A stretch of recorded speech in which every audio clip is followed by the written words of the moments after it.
Hello. Wanted to make a quick video rant about an interesting topic which has been doing the rounds, which is rather tragic. A porn star, who I believe is called August Ames, I may have got that wrong because I didn't check. If I did, I'll put a correction on the screen, who tweeted out that she would not be taking part in a pornographic production because the male performer involved had had sex with dudes in the past, and she didn't like that for some reason. So she said, I should not be compelled to sleep with someone who has slept with men. Why?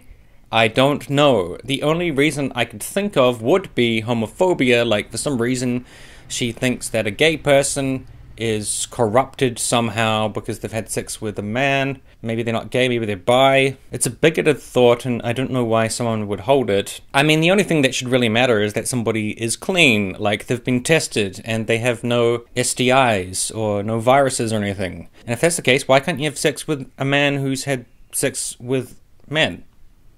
What's the issue? Reminds me a little bit of misogynists and MGTOWs and so forth who say, if a woman's had lots of partners, she's a slut and she's polluted and you can't sleep with her, but she's gross, she's used goods. I never understood that kind of mentality. Humans can have a lot of sex, and as I said, as long as you don't get sick from it, where's the fucking problem? Maybe it's just those men are scared of being cheated on or something, but that's a very different situation from this, which was a professional situation. So she decided to tweet this out for some reason, and Twitter reacted extremely negatively, and she got a lot of hate from big and small Twitter users alike. And it was like an online swarm. It was like a mob of shame saying, you homophobic bitch, you motherfucker, fuck you, you bigoted sack of crap. And after 3 days of dealing with this, she committed suicide.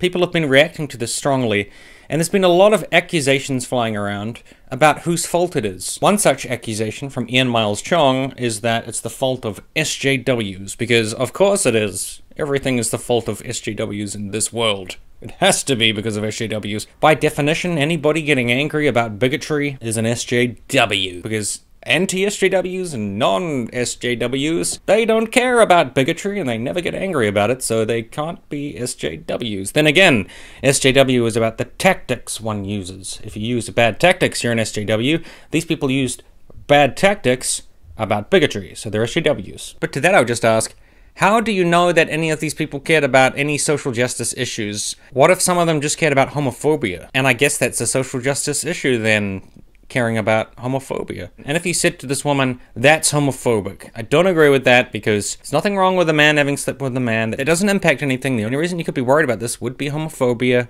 You should get over it. That's a messed up thing to say. Are they bundled in with the people who said, you dumb, stupid, bigoted whore, etc.? And do they equally have blood on their hands? They contributed to that dog pile by partaking in it, right? So the question there for me would be, how do you decide who is an SJW in this case and who isn't? I guess maybe the definition of SJW is incredibly broad. Anybody who gets angry about bigotry is an SJW, I suppose, but that can include a lot of people, because a lot of people regularly get angry about that kind of thing. Now, this does remind me of a book I've read by Ron Johnson called So You've Been Publicly Shamed. Oh, it's right over there, actually. This book. This is a very good book. A woman called Justine Sacco tweeted out, going to Africa, hope I don't get AIDS, just kidding, I'm white. She got on a plane, and it was a long plane trip, and she didn't realize that while she was on the plane, her tweet was basically going viral, and all these people saying, you fucking racist piece of shit, motherfucker, how dare you say that about AIDS, you racist scum trash. And then when she landed on the other side and got off the plane, there were reporters at the other end being like, what do you have to say about your tweet? Are you a racist? And she was like, what the hell's going on? Now this does make me think, a dangerous aspect of the internet is that you can say things that come to your mind really quickly without thinking about their implications. She was just thinking like, AIDS, and I'm white, haha, funny, whatever. She wasn't deeply thinking like, okay, is this a problematic thing to say? Is this an offensive comment? Like, are people going to think I'm a racist if I say this? She was just like, I'm going to Africa, I'm just going to send off a stupid tweet, ha ha ha, and go about her business. And the issue is it turns into a massive swarm about this one tweet. And that's what happened to this porn star as well. Her one tweet became a lightning rod for people talking about homophobia and bigotry. She wasn't ready for that, and the Justine Sacco person wasn't ready for that, and that's the danger of being able to put out a piece of information so quickly, even if it's a joke, because it can blow up in your face, and then you don't know what to do. You don't have experience dealing with this kind of thing. And it can spill over into real life and fuck over your real life as well. And the thing is, her comment about AIDS was fucking stupid. Obviously anybody can get AIDS, so it was a racist thing to say. And if I saw someone tweet that out on Twitter, would I say that was racist because blah blah blah? I probably would. If I'd seen that porn star's tweet, would I have said that's homophobic because blah blah blah? Yeah, I probably would have done that as well, because that would just be making the argument and stating the facts of the problems with those statements and why it's a stupid thing to say. But once it's picked up steam and you've got hundreds of people saying that you are a disgusting person, when I see that kind of thing, and I have seen that before, I don't tweet about it anymore. I don't say anything. And if I did say something, it would probably just be like, okay, look, you know, I think this person gets the message. There's only so many hundreds of messages you can get of people calling you a racist bitch before it's like, okay, this is redundant now. This is not achieving anything. This is a dog pile. Me adding my voice to this cacophony of criticism is not going to achieve anything. I'm just going to be adding my drop to the ocean of ponage that is occurring to this individual. And for making one racist joke that you didn't think through properly, or a homophobic comment that would better have been left to yourself, because then nobody would have even known anything about it, nobody would have made a big deal about it at all, is a worthy price of that. Thousands of random people saying you're a disgusting, bigoted pile of shit. And I think no, I think the punishment is out of proportion to the crime, so to speak. In an ideal world, people would just patiently explain why that was a stupid tweet, and she would say, alright, look, I kinda get where you guys are coming from, I didn't think that through. It's my personal choice, but at the same time, I understand, like, I get the implications of that. It seems homophobic, and, you know, I want to apologize for that. And then people would say, I hope this experience has helped you grow as an individual. That's what would happen in a perfect world. In this world, we just get a bajillion people being like, you disgusting fucking piece of trash. And then she kills herself. It's difficult to know who to blame. I saw some dude post one of his criticisms of her. Honestly, although it's hostile, it's not really one of the worst comments that I might have expected in reply to a tweet like that. And then Shuon had, I mean, you blaming the guy for her death? I mean, I don't know how you figure that. He's part of the whole of that swarm, but can you take one individual and say, it's this person's fault? Unless there was a certain individual who pushed off the swarm, but it seems like this swarm was just sort of organic. There wasn't one individual who directed people at her and say, go after her, get her, for the shit that she said. This was more like she put it on the internet reacted in an extremely horrible way. If you decided to take part in a tweet chain of people being really fucking mean to somebody else, and you just said, look, I mean, some of these people are being unfair, but I think what they're trying to say is, and then you put forth the arguments, and then they kill themselves, are you responsible then because you took part in that tweet chain? Oh, you were part of it. You didn't say, oh, everybody stop doing that, leave her alone, so you also have blood on your hands. That sounds a bit unfair. I was just trying to put in a rational, reasonable criticism. You contributed, so you killed her. You're a murderer. Well, that sounds a bit extreme. In this case, it's almost like the internet killed her. The hive mind, the internet hive. And I know opportunists are going to want to say this hive is a social justice hive, but I've seen endless examples of anti-social justice people taking some individual, kicking off a storm and a swarm of hate on that individual. They shut down their channel, they shut off their comments. They can't handle that fucking swarm for any extended period of time. And if they killed themselves, could I blame you? I did a hangout with Bunty King, which you can see on his channel. Yeah, someone in the chat said something about how Twitter is, that quote tweeting is very obnoxious and arrogant, but that is Twitter. Twitter is essentially just quote tweeting and stuff like that. I think I do that for two reasons. One is that I want to create a new thread on a new conversation point, and it's just, it's not something, it's not like me trying to own the person. It's just like, okay, that's a good point to start a new thread from. So you just quote tweet them and then you start a new thread.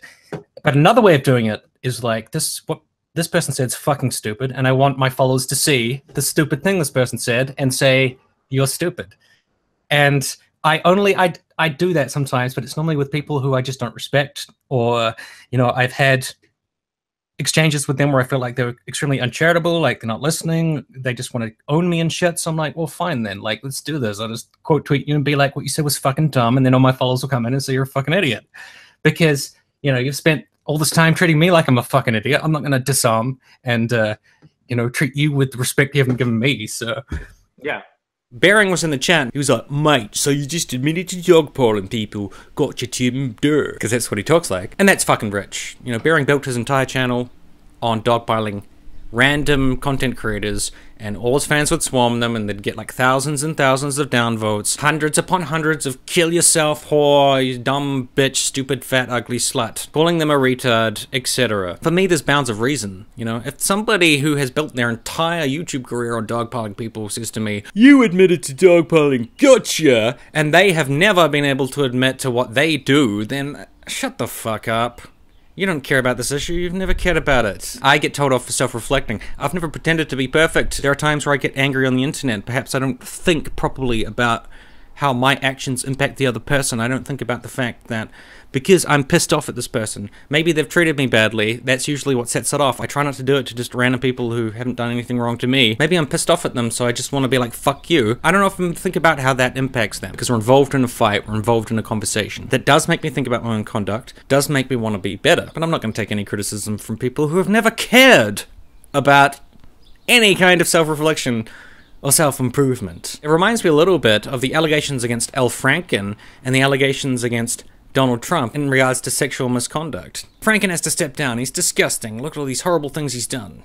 I, of all people, am aware that there is some irony in the fact that I am leaving while a man who has bragged on tape about his history of sexual assault sits in the Oval Office. 6 women have said at this point that he was inappropriate with them. Well, what about Donald Trump? Doesn't he have around like 16 accusers at this point? Senator Franken has admitted wrongdoing and the president hasn't. That is absolutely true. The president hasn't admitted anything. He'd like to sweep the allegations against him under the rug. He'd like you to forget all about the women who accused him. And here they are in no specific order. Number 1, Neni Laaksonen, a former Miss Finland. In 2006, while posing for a picture with Trump and another contestant, she says, quote, he grabbed my butt before an appearance on The Late Show with David Letterman.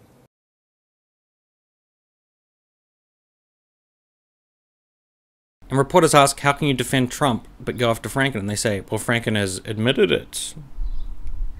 Donald Trump didn't admit it. Gotcha. Never be the better person and just tell the truth. Like Donald Trump, if he was telling the truth, maybe conceivably he would say, okay, look, that one didn't happen, that one didn't happen. You might not believe me, but that didn't happen, but this one kind of, sort of did. This one kind of happened, and I need to be better.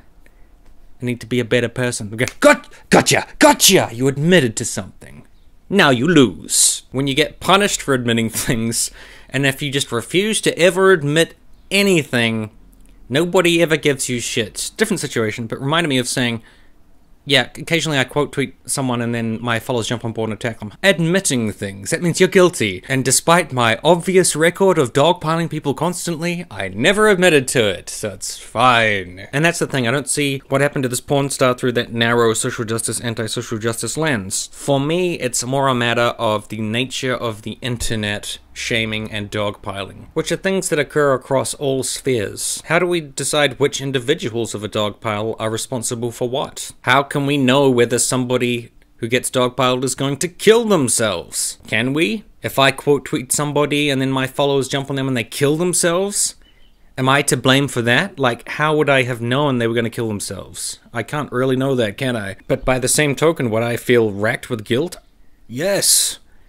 I would feel like, oh my god, I had no idea that was going to happen. I think a lot of this can be broken down into reducing harm as much as possible. Nobody is really responsible for somebody else killing themselves in an online context, in my opinion. But we are all responsible for reducing the possibility of somebody doing that from tweets and comments and so forth. And I think it's incumbent upon all of us in all spheres, in all areas of politics and social discourse, to do our best to reduce harm as much as we possibly can, while being open about talking about bigotries like homophobia and misogyny and so forth. We need to be able to talk about these topics in an open, mature way that doesn't result in a hellswarm and lessens the risk of people undergoing long-term trauma or even killing themselves. And it's an online bullying issue, it's an online harassment issue, dogpiling issue, it's a content creator issue, it's a human issue. Deep. That's all. Next up is my Australia honeymoon video. Well, probably next up. I had like an hour, 20 minutes or so of footage in Australia and heaps of photos. I'm turning it into a travel video.